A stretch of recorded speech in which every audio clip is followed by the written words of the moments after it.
The Dairy School on RealAgriculture.com is brought to you by Corteva Agriscience, an agriculture division of Dow DuPont. Bernard Tobin here on the Dairy School today, joined by Brad Gilchrist from Semex. How's it going, Brad? I'm good, thanks. Yourself? I'm pretty good. Hey, and thanks for taking the time joining us on the Dairy School. I want to talk a little bit of dairy management today with a beef twist, and that is, crossbreeds. Breeding dairy cattle with beef sires. A big trend. From your business perspective, how big is it? It's been huge for us over the last number of years. Probably 3 or 4 years ago is when the trend started to come into place, and ever since then, the demand for beef calves has been exploding, both domestically and globally. Yeah, let's talk about from a dairy perspective. What are dairy farmers looking to achieve when they crossbreed? Obviously, when they breed their dairy cattle with beef sires. Yeah, so the main focus is obviously calving ease. We really want to lower the birth weight, lower the problems that we're having in any calving problems with the Holstein cows. But then after that, we look at fertility as trying to improve the conception rate the best we possibly can in these dairy herds across the globe. And then after that, we try to add some value from the carcass side of things. So we're adding increased ribeye, changing the shape of that ribeye, increased marbling, although most of the dairy breeds do marble really well themselves. If we can add some marbling to it, that's always a benefit. And again, increasing the carcass weight, overall carcass weight. So at the end of the day, we're going to increase the yield of the carcasses. Right.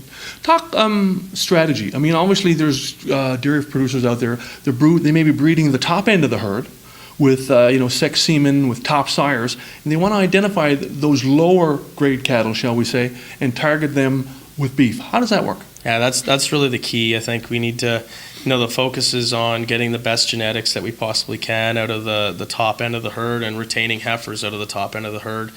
So whether we're looking at those replacement females from the top dairies is on a production standpoint or a genomic standpoint today with that technology, basically we need to identify those females, retain the females out of the top half or top third or 2/3 of the herd, and the bottom third or half, whichever the percentage is that you decide as a producer you're comfortable with living with, those animals we need to get as many premiums as we possibly can, and just plan on not keeping any daughters out of the bottom half or bottom third of the herd. Yeah. And those calves deliver a premium, eh?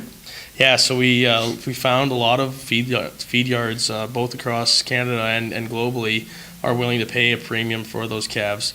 They're getting a premium at the end of it for the most part, just in hitting some of the different certified beef programs that are out there. But also if they're selling on the grid, then they can maybe hit some of the premiums both on the marbling and ribeye side of things. And they're going to see an improved efficiency as well, feeding a beef cross calf versus a straight dairy calf. And that was one of the questions I had. I mean, like when these calves hit the feedlot, what from a management perspective, what do they bring to those feedlot operators? Yeah, so if we compare a straight Holstein calf to a straight beef calf, there's a significant amount of days difference on feed. And I mean, the feed, no matter where you are, whether you're in Canada here or the U.S. or anywhere globally, feed is our number one cost. So if we can decrease the number of days on feed and get those cattle to harvest at a quicker amount of time than what a straight Holstein would be, that's money in the pocket for the producer. But not only that, if we can increase the carcass quality along the way, and again, maybe get in on some of the certified beef premiums, depending on hide color and that kind of stuff, that's going to generate more dollars for the feedlot as well. Awesome. Hey, final question: a trend and a business approach that we're going to see that will continue to grow? I certainly think so. I mean, it's been around now for a few years, and it's certainly not showing any weakness and slowing down anytime soon. Awesome. Hey, Brad, thanks for taking your time, and appreciate it. Thanks a lot. Thanks for having us.